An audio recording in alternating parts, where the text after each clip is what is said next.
Hey guys, what's up? Welcome back to the channel. It's Cynicalex, and today I want to take one final look and give my final verdict on the 3 new uniforms introduced with the Black Panther MCU tie-in update.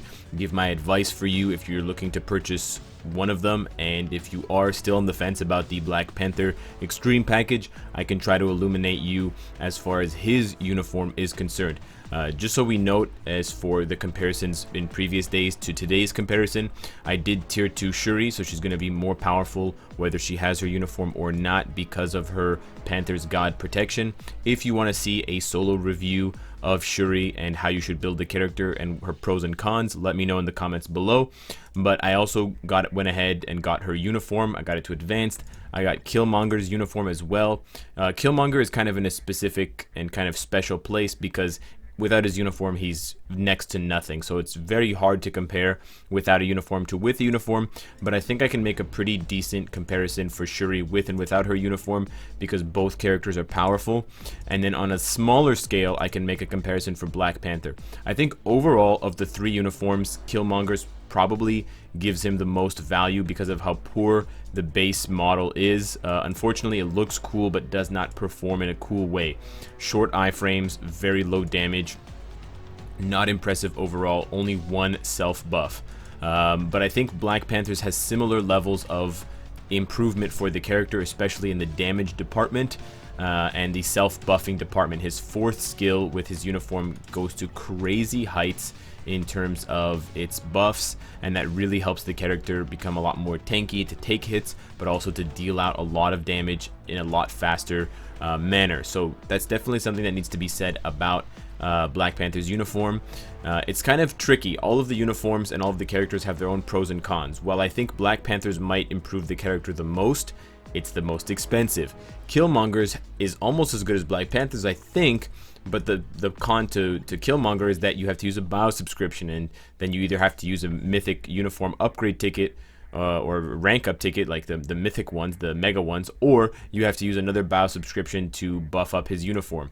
Then Sheree, on the other hand, I don't really think she needs the uniform, but it still is undeniably a very powerful uniform, and it makes the character even easier and smoother to play, and it looks cool, and she's the most kind of friendly character in terms of the cost and in terms of the way that you rank her up.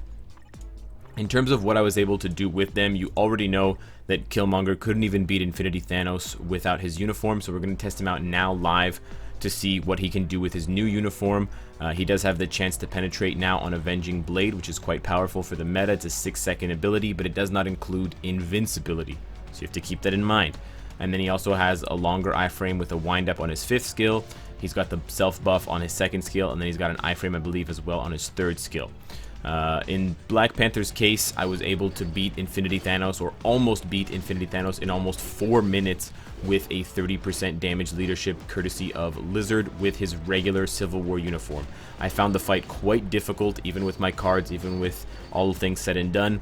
I did, however, wreck or ruin temporarily Black Panther's obelisk. I re-rolled it to try to get a higher and better stat for it, and now it doesn't have a damage proc at all, so his damage is going to be significantly less than it was when I was doing the extreme mode content when he had a 140% proc.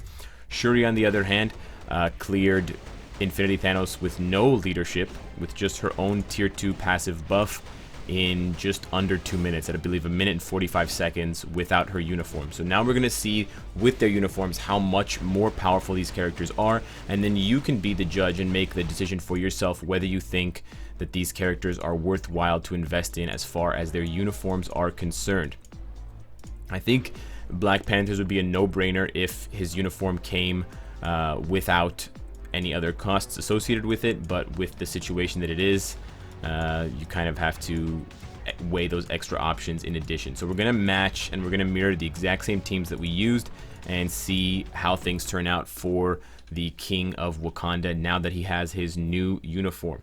The one big thing against Infinity Thanos, I think, is going to be the iframe on his 5th skill. And I don't know if his 5th skill has an iframe or not, but it might not have a full iframe, which would then make it a lot worse for dodging the blue orbs that Thanos throws at you. Those ones right there that I think I dodged, because when they hit you, they create that Oh, he's gone. Oh man, the first skill is a lot worse now with this uniform. The first skill is a lot worse because it's not just a simple javelin throw, and I'm actually still used to the one that I was just playing with. So it's a little harder to get used to. His third skill iframe seems just as good with both uniforms, but you want to kind of use the fourth skill as often as you can. So much damage, it's actually bananas. Even with no damage proc, this is insanely fast compared to his Civil War uniform. I would guess this is at least 2 or 3 times more damage than his Civil War uniform, just based on the numbers that we're seeing, because I'm not changing anything else about this clear. I didn't change anything else about strikers. I didn't change anything else about you know, obelisk or ISO 8 set, and I actually outran that surprisingly. I didn't think I was going to be fast enough, but you can see the damage is just pouring in, and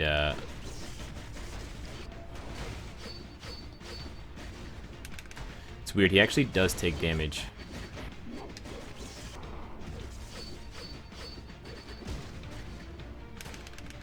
But this is crazy fast.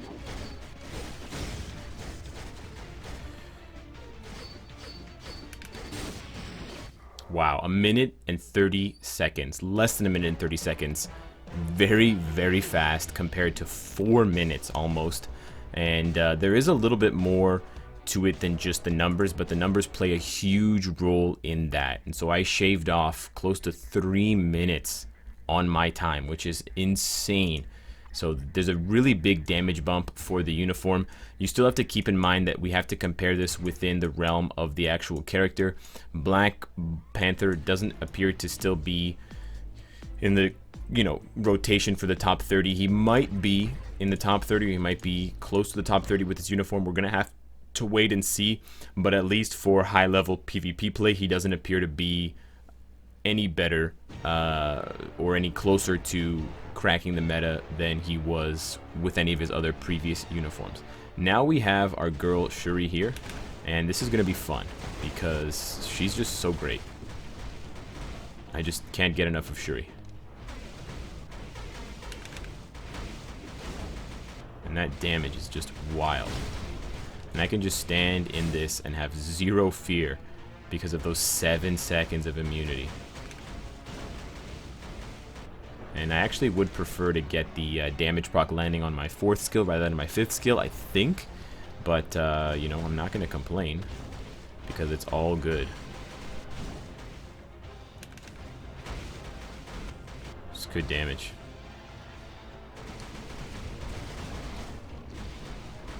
And you can just super easily chain, you know, 5, 3, 2, 1, 4 over and over and over again. Very, very smooth, very easy rotation to follow, and it just makes a lot of sense.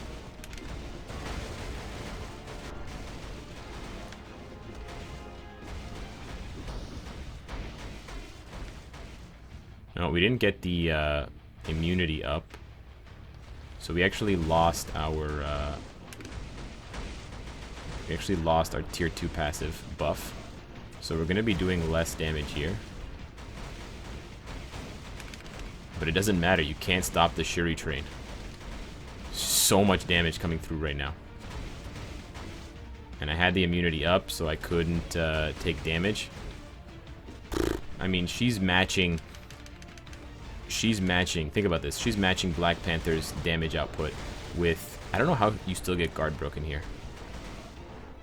That's something that never made sense to me. I'm matching Black Panther's damage output with a character that has no leadership.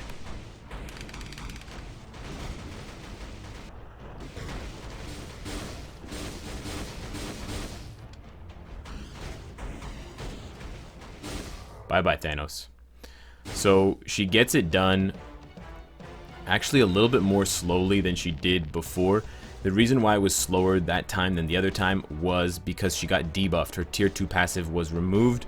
If not, I think that would have been 1 minute and 30 clear, or a little bit sooner than that, maybe 1 minute and 20. So keep that in mind, that if you get debuffed, it's going to dramatically reduce your damage. So if you're doing your own testing by yourself, you definitely want to keep track of when you get debuffed and then maybe reset the stage, or just take that into consideration in regards to your times.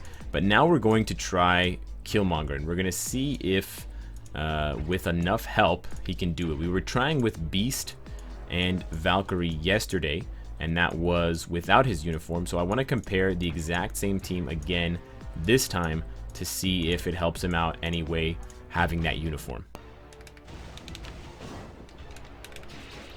So we did the second skill to get the buff.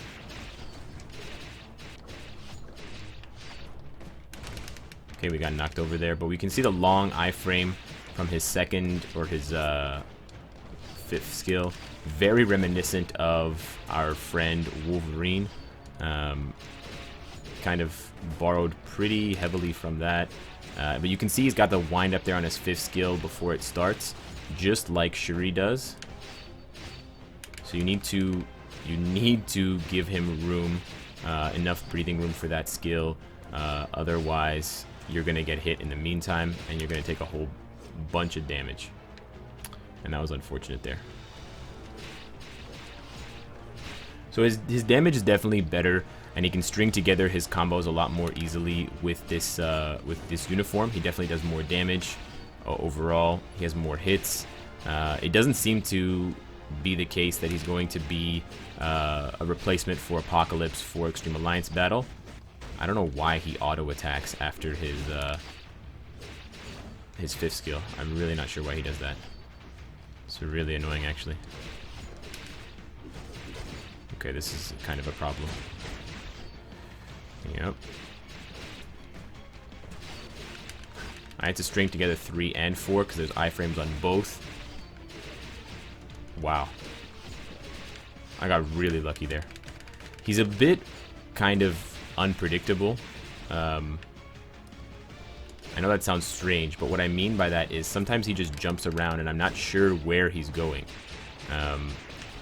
But his damage is just not that good.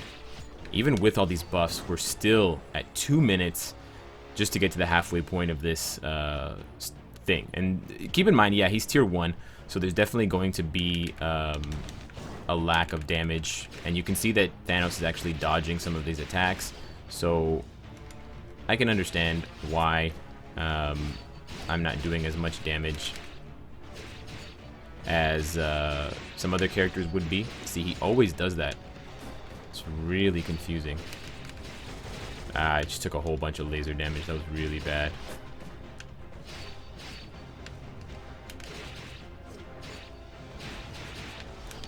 And I would have died there if I hadn't switched, but we're already at 2 minutes 30 seconds, and I've already passed the buff over from Beast twice, and this is going to be the 3rd time passing the buff over. So you can see, even with my cards, even with all of my setup, that this is not an easy clear by any means. And yes, he's... Oh, wow. He went into the meteors right away.